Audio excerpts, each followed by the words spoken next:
Business Brain, episode 537 for Wednesday, April 3rd. Don't go to work unless it's Fun Day 2024.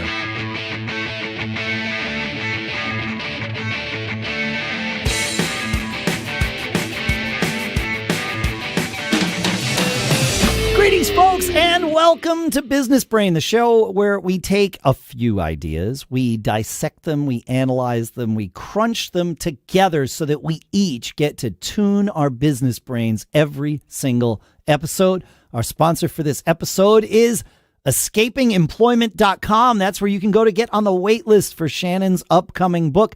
He'll tell you more about that in a little bit. For now, back here in Durham, New Hampshire, after being in LA for Podcast Movement last week, I am Dave Hamilton. And still out here in Northern California, I'm Shannon Jean. How are you, man? I'm good. I am finished with my Q1 whirlwind of travel. Oh, that's terrific. Which is really good. Yeah. That's great. Well, it all was really valuable. Yeah. Sometimes you go to a conference and it's like, these really, everything that I did this quarter, all the travel was super, super valuable, super productive, which I feel good about. That's I get to control some of that, sure, and the rest of it is left up to other people, as to whether they're going to make things valuable for me. Then the part that's up to me is choosing and navigating how to approach these things, but there has to be value there to begin with, and everything that I did beat my expectations. That's awesome. But it's fuel to get through it. Yep, it's always good. There's a system to make it productive. There is a system, yes, but there needs to be a little bit of there that you can sort of mine into a bigger thing. Yeah, exactly. Yeah, but you can't just show up. You got to have a plan. Oh my gosh. Yes, and maybe that's part of it. I think that's a big part of it. Yeah. But hey, I wanted to, before we get into our the meat of our topic today, I wanted to introduce this little intro here that I found with a guy who I like on X, and his first name is Etienne. I don't know if I can pronounce his last name. Duchesne. I'm going to post it here in the chat. All right. Okay. But, Duchesne, I think is his Duchesne. last name. Probably Duchesne, Etienne Duchesne. Etienne Duchesne. Sure. And so he posted a comment about not sending quotes. This guy's he owns a company doing remote work for all kinds of people all over the place. I think it's worldwide, but not sending bids out and quotes just by email. Oh. And scheduling it he says here, not sending quotes by email and presenting them on Zoom has been the key to increasing our closing rate from 28% to 40%. Wow. Yeah. And we'll link this, in the show notes at businessbrain.show. But a couple of highlights, and one that the main reason that really maybe I want to talk about this is, you get the small talk, you get to make a connection with person, you get to look at them, and you can read their reactions. Sure. You can use pacing and leading, which is a persuasion technique that if you don't know what that is, look it up. Yep. And you can, you can address objections, or answer questions as you're doing a presentation. You can have a PowerPoint that you're kind of walking through with just some minimal stuff on it to lead them down the road and see how things work. Absolutely. The real power, and why I called this the kill shot when I reposted this, is when someone comes in and says, oh, wow, that price isn't going to work. That's my budget. I don't have that in the budget. And Etienne's, comment is, oh, perfect. I understand that that's higher than what your budget allows. And here's the cream right here. What would have been the price at which you could have immediately accepted? Yes. So maybe you still don't get the work, but they're going to help guide you, and you can if you're close, you can adjust and say, okay, well, I tell you what, we could handle it this way if we don't do this, or if we did this. You still have options versus sending a quote, an email, and then getting an email back that says, sorry, that number doesn't work for us. And then trying to get them on the phone to talk with them. To talk through. Yeah. That's, no, this makes sense. And I think there's a lot to unpack here. The first thing that I want to shine another light on is that phrase, you know me, I'm all about the magic phrases, and I actually since I think the first business that I started a magic phrases list was Computer Nerds, and so that would have been in 1995. Because we realized you say something to a customer or a vendor or a staff member, whatever, and you realize, oh man, like I've tried to communicate that to another human. Like language is just a way of taking the thought that's in one brain and putting it in another, right? Yes. Like and it fails more often than it succeeds, right? You know, you build 60% of the thought in the other person's brain, but you know, to get 100% is rare. Sure. And so to me, that's what the magic phrases are. And this magic phrase, what would have been the price at which you could have immediately accepted? It's not what is the price that would get you to immediately accept now, because that's loaded, because then they have to commit. Like they're pre-committing. If they say, oh, it's $2,000 and you say, great, I'll do it for $2,000. That's what car dealers do, right? They get you to commit to a price. Then they say they'll go back. You held your value. You're giving the bid based on what you know. Yep. This is the quote. I know. But you're also not forcing the customer to commit to anything, even though they are, right? This is this soft sell. What would have been and at which you could have. And so this is all what would have potentially have been in the past. And so it's a much softer landing for them. Yes. And then once they give you that number, $2,000, you say, well, how about if I do this for $2,000? Yeah. And now they've pre-committed in their own mind without actually committing. Yeah, you don't have to worry about getting it back on the phone. Right. You know, maybe you meet in the middle if that works for you and your business. You know, you haven't gone in and just, you know, met their price or whatever they want. There's so many good things about it. I love the concept, and you know, you go up and read this thing. It's like a master class in how to present a quote or a bid. I agree. So you were going to record your ad read for Escaping Employment. Do you want to just tell us about it live here on the show? Sure. I mean, the Escaping Employment, because we can edit this part out if you don't want to. Sure. Yeah. Escaping Employment is basically the story of my life. All right. And the lessons I learned by, you know, never working for anybody, or as I should say, not having one boss, having thousands of bosses, right? Yes. Which is just a better framework and a better way for me to succeed. And I just break that down into what worked for me, what lessons I learned, what didn't work, and try to capture people at different stages of their life. There's a section that says, hey, if you're just starting out and you're young, this is a great route you can go. Your risk, you know, how much risk you want to take is different. If you're, you know, already working for someone and doing something else, here's some topics you can take. And this concept of, you know, breaking the chains of working for someone else, that's kind of what I did. And my goal is, that, you know, or this ideal customer profile is either an aspirational new business owner or someone that's working, you know, a W-2 employee that's just thinking about, wow, I really would love to go out, but I don't know. I need a roadmap, and this book can help you get there. Amazing. Folks, go to escapingemployment.com and you can sign up, and you'll not only be able to pre-order the book when it comes available, but you will get to follow Shannon's journey in creating the book. And you get a free chapter when you sign up and get on the wait list. And it's going to be good. Amazing. All good. Amazing. I had an interesting experience this week. I know a lot of my stories start that way. Yep. This was with one of my kids. They found themselves not in a dire scenario, but in an unpleasant scenario financially, where they realized, okay, I gotta pay my taxes, and I misunderestimated how much I thought I was going to have to pay, and so been there. Yep, same, right? And so they said, and I'm like, well, do you have the money, or do you need to like figure that out? They're like, no, I have the money, but it means I can't, if I'm responsible about this, and I don't want to like sink myself deeper into, say, you know, bad debt, like credit card debt, it means that I got to cancel this trip that I was going to take next month or in 2 months or whatever. Sure. And I was like, okay. And that and this was not a happy moment, right? As you might imagine. Yeah. And especially for a young person that correct. is getting their head around this kind of stuff. Yes, exactly. A 20-something human. Yeah. Yes. And we've all been there, or if we haven't, you will be, trust me.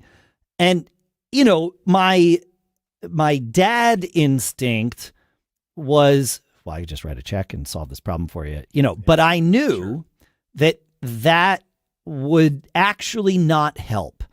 And my child also knew that wouldn't help. They weren't asking for that. They weren't even beating around the bush for that. Yeah, it was good for them. Yeah. Yes, right. Which I consider like great. It's the right thing. And they were like, nope, I need to make some changes. I need to figure out how to earn more. I know that I have time that I can leverage to do that. And I need to go and actually apply myself in that time. I'm not where I want to be at this point, et cetera, right? And it was like, and they said, I want to feel like I'm proud of myself. And right now I feel the opposite of that.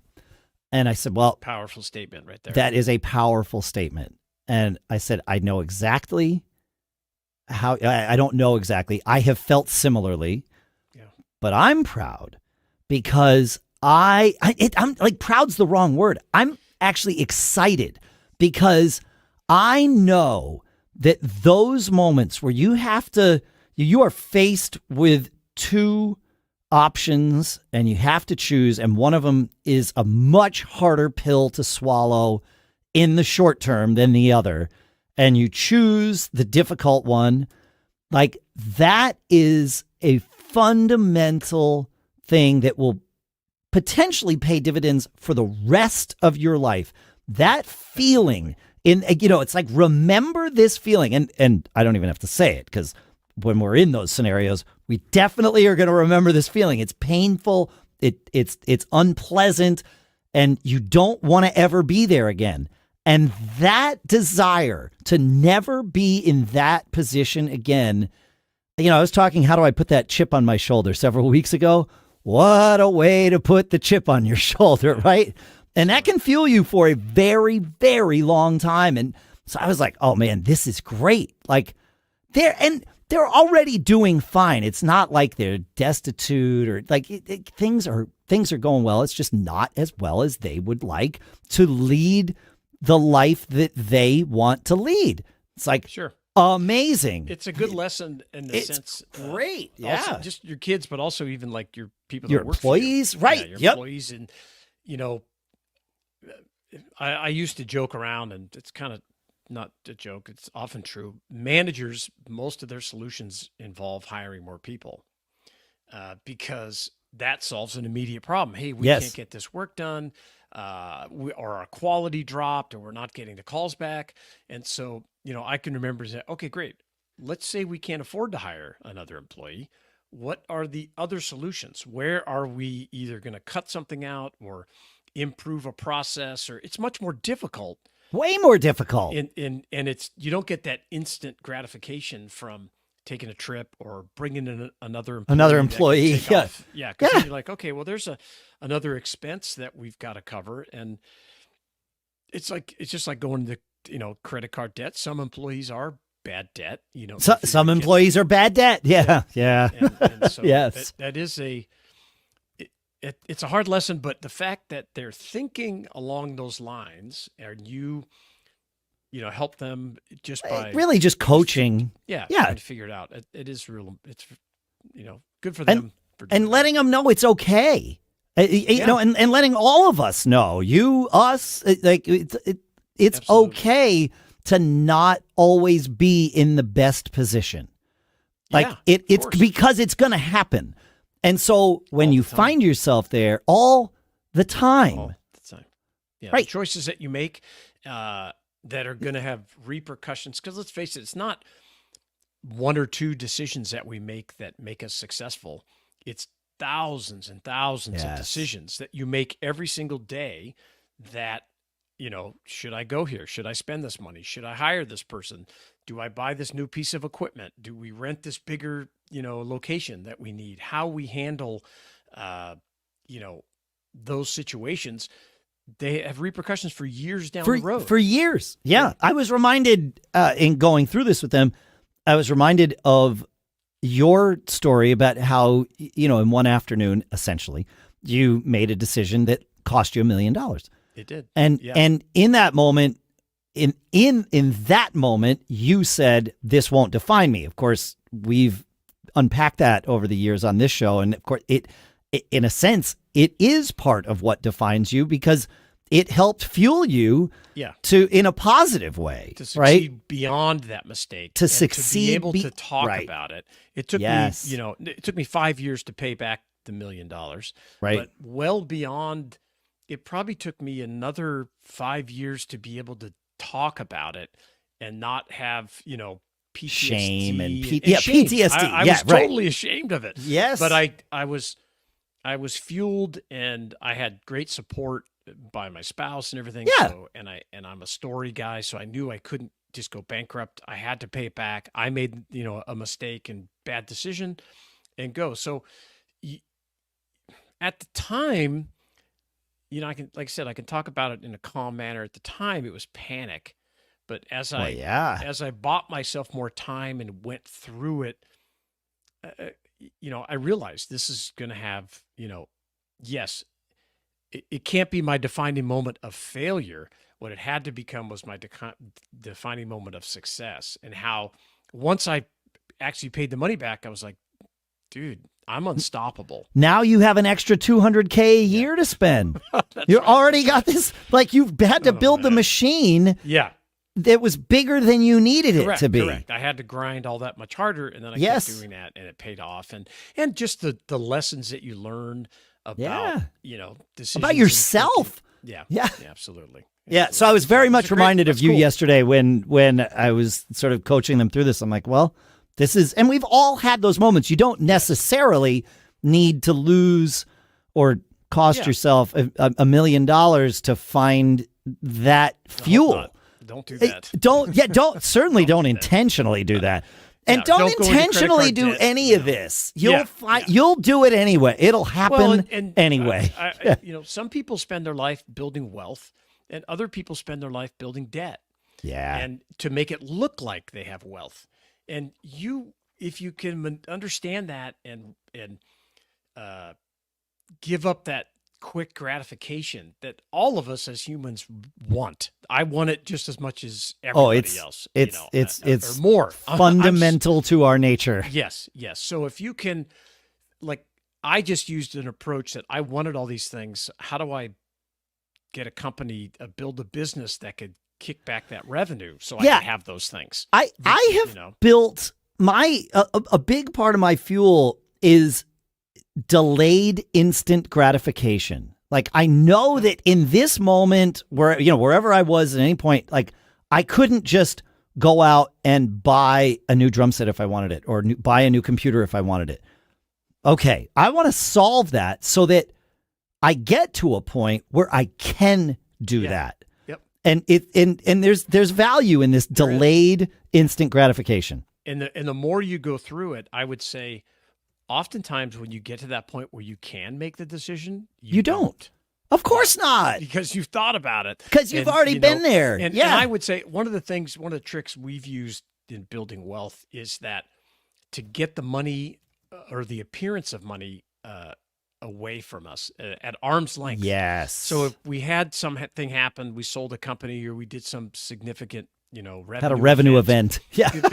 We would invest those funds so that our bank account per se didn't change much. It didn't look any different because I don't know about you, but when I look in there and I'm like, oh, wow, I could get a new truck versus, okay, it's just another day.